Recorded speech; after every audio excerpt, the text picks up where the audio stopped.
Hello viewers, welcome to வெயிட் டு கோப். நான் உங்கள் டிஜே.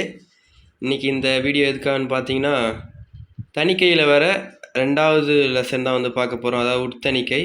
ஸோ அதில் வர இம்பார்ட்டண்டான கொஷின்லாம் இன்றைக்கி பார்க்கலாம். ஸோ ப்ரீவியஸ் வீடியோவில் ஏதாவது டவுட் இருந்தாலும் கமெண்ட் செக்ஷனில் கேளுங்க. நான் அதை உங்களுக்கு எக்ஸ்ப்ளனேஷன் பண்ணுறேன். இந்த வீடியோவிலையும் ஏதாவது டவுட் இருந்தாலும் கமெண்டில் கேளுங்க. உங்களுக்கு உடனுக்குடனே ரிப்ளை வரும். ஓகேங்களா? ஸோ ஸ்கிப் பண்ணாமல் பாருங்கள். அப்போ தான் நாங்கள் சொல்கிற விஷயம் என்னான்னு புரியும். அப்படி எதுவும் புரியலனா நாங்கள் எக்ஸ்ப்ளனேஷன் வீடியோ தனியாக உங்களுக்கு அப்லோட் பண்ணியிருக்கோம். ஸோ அது பார்க்கலனாலும் பார்த்துட்டு வந்துடுங்க. ஓகேங்களா? ஸோ ஃபஸ்ட் கொஸ்டின் பார்க்கலாம். தனித்தன்மை வாய்ந்த தணிக்கை எதுன்னு கேட்குறாங்க. ஸோ எதுன்னு பார்த்தீங்கன்னா உட்தணிக்கை தான். உட்தணிக்கை தான் தனித்தன்மை வாய்ந்த தணிக்கைன்னு சொல்கிறாங்க.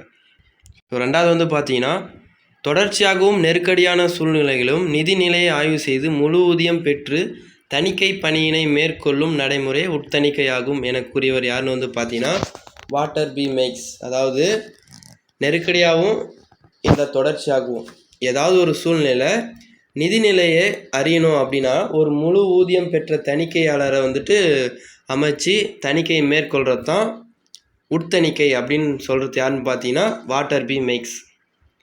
அடுத்தது பார்த்தீங்கன்னா, ஒரு பணியாளரின் பணியை சுதந்திரமாக சரிபார்க்கும் வகையில் மற்றொரு பணியாளரின் பணி அமையும் வகையில் மேற்கொள்ளப்படும் ஏற்பாடு என்ன அப்படின்னு கேட்குறாங்க.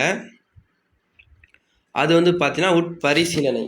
அதாவது ஒருத்தர் செய்கிற பணியை இன்னொருத்தர் சரிபார்க்குறாங்க. ஸோ அடுத்த பார்த்தீங்கன்னா, உட்தணிக்கை என்பது தனித்தன்மை வாய்ந்த மதிப்பீடு செய்யும் நிறுவனத்துக்குள்ளே மேற்கொள்ளும் ஒரு அமைப்பாகும் என கூறியவர் பார்த்தீங்கன்னா அமெரிக்க உட்தணிக்கை நிறுவனம் தான் அதை சொல்லியிருக்கோம். அதாவது நிறுவனத்துக்குள்ளேயே மேற்கொள்ளும் ஒரு அமைப்பு தான் உட்தணிக்கை அப்படின்னு சொல்கிறாங்க. அடுத்து பார்த்தீங்கன்னா, ஒவ்வொரு நபருடைய வேலையும் அவரோடு தொடர்பில்லாத பிற அலுவலர்களால் சரிபார்க்கப்பட்டு அவர்களாலேயே தொடர்ந்து உட்தணிக்கை போன்று நடத்தப்படுவது உட்பரிசீலனை என கூறியவர் யாருன்னு பார்த்தீங்கன்னா FRMD பவுலா. இவர் தான் பார்த்தீங்கன்னா உட்பரிசீலனைக்கு விரிவாக்கம் கொடுத்துருப்பார். இதில் இவர் மட்டும் தான் கொடுத்துருப்பாரு. உட்தணிக்கைக்கு தான் 2 பேர் கொடுத்துருப்பாங்க. அடுத்து பார்த்தீங்கன்னா சரியா தவறா. உட்தணிக்கைக்கு தனியான பணியாளர் அமைப்பு தகுதி பெற்ற தணிக்கையாளராக இருக்க வேண்டிய அவசியம் இல்லை. ஸோ அது சரிதான். ஸோ உட்தணிக்கை பார்க்கணுன்னா ஒரு தகுதி பெற்ற தணிக்கையாளராக இருக்குன்ற அவசியம் இல்லை. ஸோ யாருக்கு கணக்கு வழக்கு பார்க்க தெரியுதோ அவங்க தணிக்கையை உட்தணிக்கை மேற்கொள்ளலாம். அடுத்த பார்த்தீங்கன்னா, ஒரு பணியாளரின் பணி மற்றொரு பணியாளரால் சரிபார்க்கப்படுவது உட்தணிக்கை ஆகும். ஸோ ஆன்சர் தவறு. இது கரெக்டான ஆன்சர் பார்த்தீங்கன்னா உட்பரிசீலனை தான். அதாவது பணியாளரின் பணியை இன்னொருத்தர் சரிபார்க்கறது உட்பரிசீலனை. உட்தணிக்கை கணக்குகளை ஆய்வு செய்வாங்க. ஓகேங்களா? அடுத்து பார்த்தீங்கன்னா, உட்தணிக்கை என்பது சங்கத்திற்குள் நிகழும் சுதந்திரமான சோதனையாகும். ஸோ சரிதான். ஸோ அவங்க கம்பெனிக்குள்ளே பண்ணுறது ஒரு சுதந்திரமான ஒரு செயல் தான் சொல்கிறாங்க. அப்போ ஆப்ஷன் ஆ. அடுத்து பார்த்தீங்கன்னா, உட்பரிசீலனை முறையில் எந்த ஒரு நடவடிக்கையும் ஆரம்பம் முதல் இறுதி வரை ஒருவரே அனுமதிக்கப்படுவதில்லை. அதாவது உட்பரிசீலனை பண்ணும்போது ஒருத்தர் பார்த்த சரிபார்க்குற வேலையை இன்னொருத்தரும் இடையில சரி பார்க்கலாமா அப்படின்னு கேட்குறது பார்த்தீங்கன்னா ஆன்சர் சரிதான்.